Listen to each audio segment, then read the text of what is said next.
Today is part 5 of the series, How to Start a Clothing Business. We have made it to the end of the series. I'm going to be sharing all of the items that you need to get ready to ship out your clothing to your customers.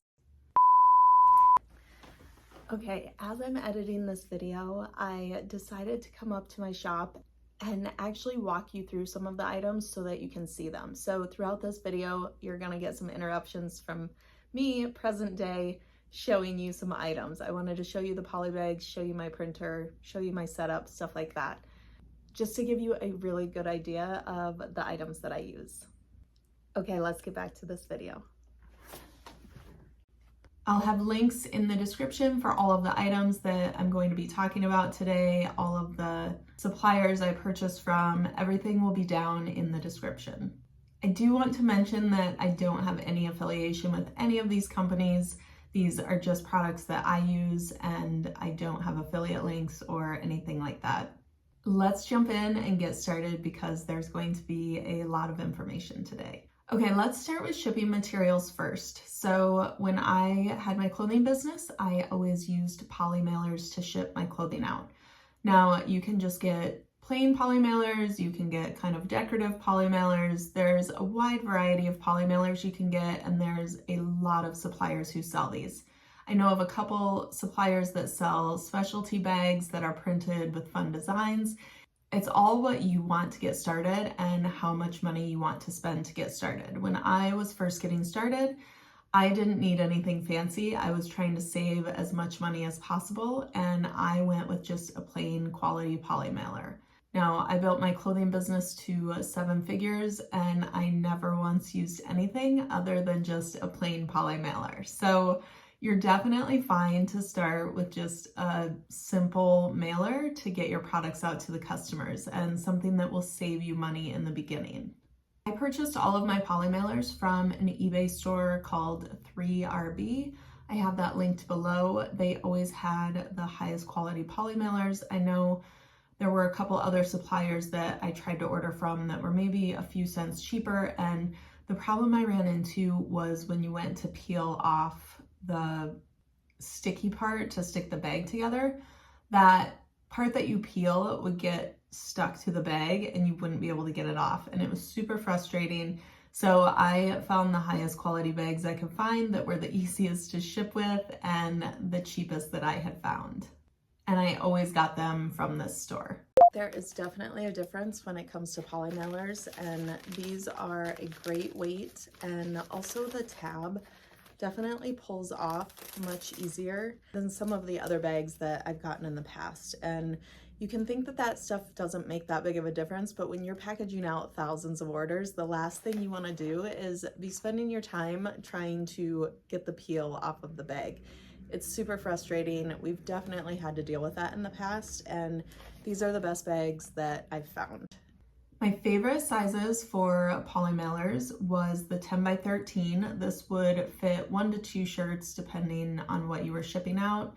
And then I also had the 12.5 by 15. This would hold 3 to 5 shirts. And then the 14.5 by 19 would hold a bit more than that. So I had 3 to 4 sizes to start and then added as needed, but those were pretty much the only 3 main sizes that I kept. Now, if you're shipping something smaller, like at the time when I was doing clothing, scarves were really popular. I did have a 9 by 12 bag for those, but the 10 by 13 is really just your best overall bag. From this same supplier, I would also get bubble mailers, just small bubble mailers, so that if I ever needed to ship out hair clips or something that needed just a little extra support that was a little more delicate, I would slip something in a bubble mailer and then either ship it out on its own if they just ordered that, or I would stick it inside the poly mailer with whatever clothing they ordered. You can also obviously just do bubble wrap. I just always had the bubble poly mailers on hand. And you want to make sure and get the plastic bubble poly mailers, because the paper bubble mailers will add a lot more weight to the items that you're shipping out, which will then obviously cost you more money through the post office or UPS, however you're shipping. The other item that I purchased from this supplier was the clear bags with the suffocation warning on. When I was shipping out to Zulily, we had to have every single item of clothing pre-packaged in a bag like this with suffocation warning on it. So these were great for that. They were also great if a customer ordered a lot of items. You could put each item in an individual bag. You could put items together in one of these bags so that it kept it a little bit nicer inside that poly mailer. If you're ordering wholesale items from Fashion Go or Faire, they will come to you not prepackaged. So they'll just come as a set, usually on hangers covered with a plastic wrap over all 6 pieces. So if you want individual packaging, you will need to buy a bag like this. You can also source poly mailers from Alibaba, and I've actually looked into this, but you have to buy in such a bulk amount that it just wasn't ever really that worth it to me for the amount that I would save versus just getting them from eBay as needed. So something to look into is down the road if you want to do more of a custom poly bag with your logo on or a special design on. I would say that would be the time to go to Alibaba and start sourcing your poly mailers from there.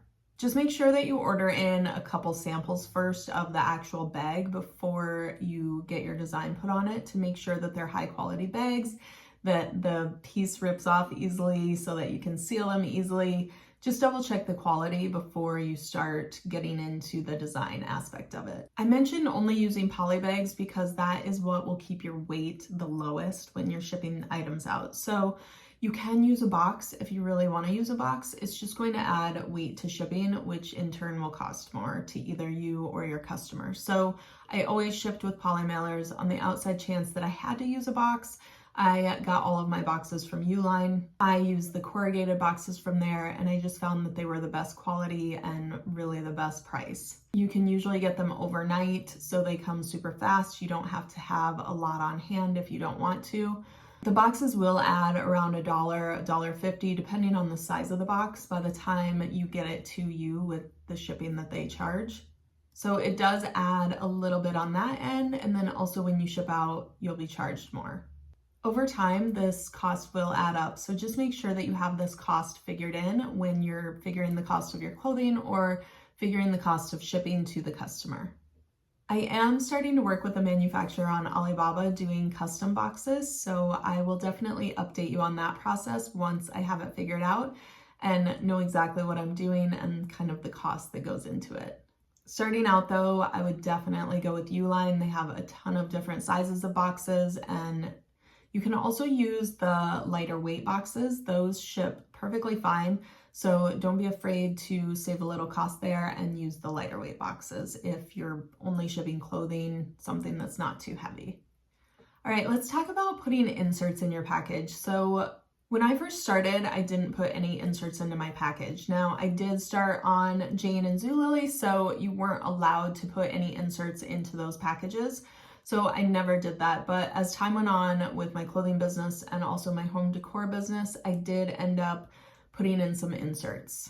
I'm also making inserts for my current business, and because it's seasonal, I'm only doing just a real simple Christmas card that just says thank you, has my picture on it, and then possibly a coupon code. So I like to put my picture on it only because it helps remind the customer that there is a real person behind the business. So I think when you're buying from people, you really want to be able to put a face with the business that you're buying from. I know when I'm buying stuff, it definitely makes me want to buy more from the company if I see the people behind the company. So I always try and add a little bit of a personal touch to each of my businesses to let customers know that there's actually a real person and it's not just a big company that they're buying from. There's so many different types of inserts that you can put in. Over the years, I've collected inserts from different companies. I just have a file folder that I keep that if ever an interesting insert comes from any company, it can even be a supplement company, wherever I'm ordering from, I always take that insert and stick it into the file folder just to go back and refer to if I'm ever making inserts for my business. I remember buying some supplements from First Form, and in the package they had the packing slip and they also had a handwritten note on the packing slip. And it wasn't short, it was actually a longer handwritten note. And I just remember thinking how good that made me feel and how much that made me want to buy from that company again. So Don't be afraid to add a personalized note to the packages. I think all of that really helps create that connection with the customer. But as far as inserts go, you can put in one insert, you can put in two inserts, you can do really whatever you want. I've seen everything from a specialty envelope that had the packing slip, a set of stickers, and a handwritten note inside, to a simple insert with just a coupon code on it. There's so many different things you can do. With my business, once I start having it be a year-round business, I'll probably do more seasonal inserts just that kind of go with the season that we're currently in. But there's a wide variety that you can do here. My recommendation is just to start saving inserts that you get in the mail when you order products. If you find anything interesting or something that caught your eye, just hold on to that insert and then you can refer back to it. I make all of my inserts in Canva and then I just upload them to either Vistaprint or Uprinting. I have tried sourcing them from Alibaba and honestly, they're not that much cheaper. So I found that if I can get a coupon code to one of those sites, it's almost just as cheap to order them and get them a lot quicker. I also want to touch on hang tags for your clothing. Now, this is definitely an optional thing to add to your clothes. I would definitely source these from Alibaba if you're going to do this. It would be a lot cheaper and depending on where you're getting your clothes from. So if you're getting your clothes from Fashion Go and you are getting hang tags, just remember that those hang tags are going to be an extra expense in your business. Not only ordering the hang tags and paying for them, but also you're going to have to pay an employee to put a hang tag on each item. So when I started out, I didn't have hang tags. Honestly, through my entire clothing business, I did not have any hang tags. I just didn't see it as a necessity for my business. You can definitely do it, just know it's going to be an added expense.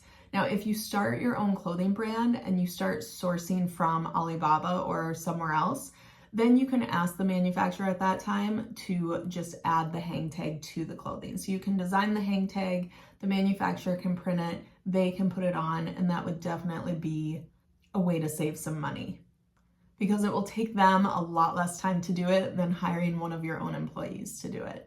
But again, don't get too hung up on this. This is something that you can add down the road that doesn't need to be something that you start out with.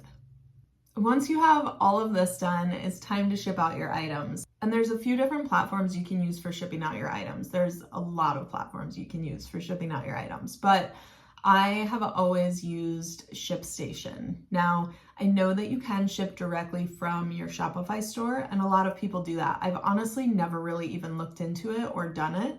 I've just always had a shipping platform because I was selling on so many different sites.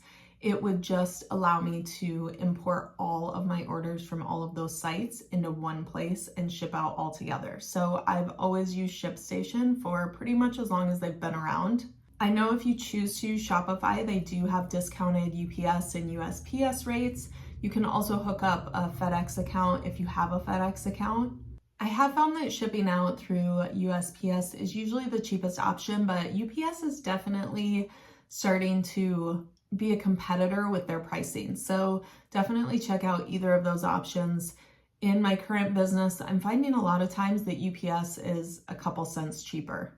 So that will change depending on their pricing going up and all of that. But those are normally the two options that I go with when shipping. So I mentioned that I use ShipStation and they have a wide variety of plans. So you can see that they have a free plan that you can ship out 25 packages a month.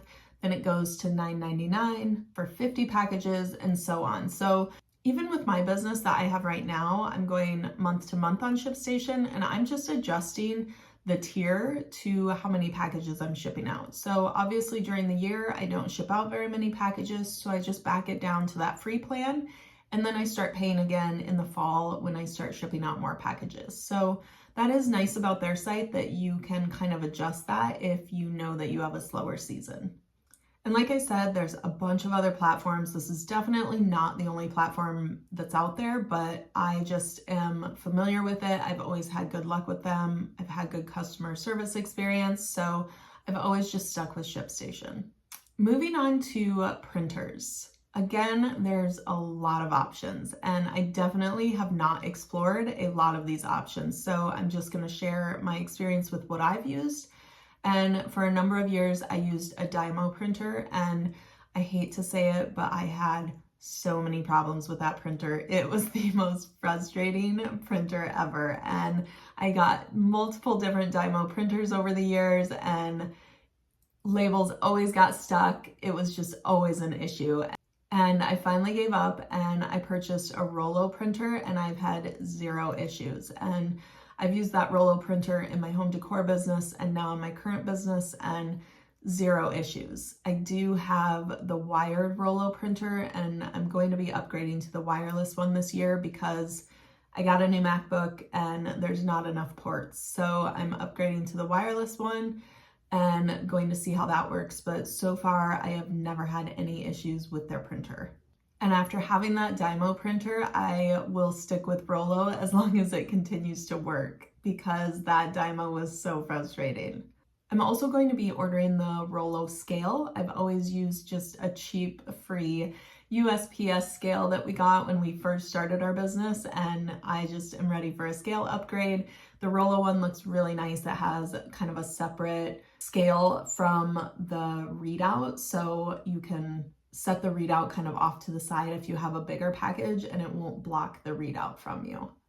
Okay, I want to show you my setup real quick for my printers, computer, and scale. This is not a great setup that I have. You can see here that the scale is just a cheap stamps.com scale that we actually got when we first started our business, and it served its purpose. It's worked great, but it's definitely time to upgrade because you can see with my new computer, there's just not enough ports for each of the USB cords. So I'm going to upgrade the scale to the Rollo scale, and that can just be plugged into a wall outlet or run off of batteries. And then I'm going to upgrade this printer to the Rollo wireless printer so that we will lose that port. And then I keep just a Brother printer up here because I do tend to print out invoices occasionally with that instead of with the Rollo printer. So that's my setup up here, and hoping to upgrade everything here within the next couple weeks so that we're good to go when it's time to ship out. But you can see that you can really start with anything. You don't need fancy equipment to start. I've definitely made do with what I've had for a very long time, and it's just time to upgrade to make things a little bit easier up here. I don't know much about sales on the Rollo site, but I'm definitely going to reach out to their customer service and see if I can get a discount since I'm ordering a scale and a wireless printer. So I would recommend doing that. I know when we first ordered our Rollo printer, we contacted them about labels, and they were able to give us a really discounted rate on a bulk amount of labels. So definitely reach out to them before you buy any of their products and see if they can offer you any kind of deals. Okay, I think this is going to be my last interruption of this video, but one more thing that I wanted to mention is using houselabels.com. Now, I used House Labels when I was using my Dymo printer. I got all of my labels from them, and they were so much cheaper than ordering them through the company. Honestly, I haven't looked into it too much with the Rollo printer. I haven't contacted them or anything like that, but I've linked their information down below just so that you can reach out to them if you're interested in seeing if they have any Rollo labels or any other types of labels. They have been a really great site to work with, and I've always had really great experience with them. So if they do have Rollo compatible labels, that's a great place to check. I just have a huge amount of stock left from when we ordered in bulk from Rollo the first time. So I haven't ran out and haven't had the opportunity to check with them. I think that's it. Okay, I think that pretty much covers all of the shipping items that I use. If I missed anything or you have more questions on anything that I mentioned, please be sure and leave it in the comments below. Thank you so much for following along on this 5-part series. I hope that you learned a lot, and as always, reach out if you have questions, and thank you for following along.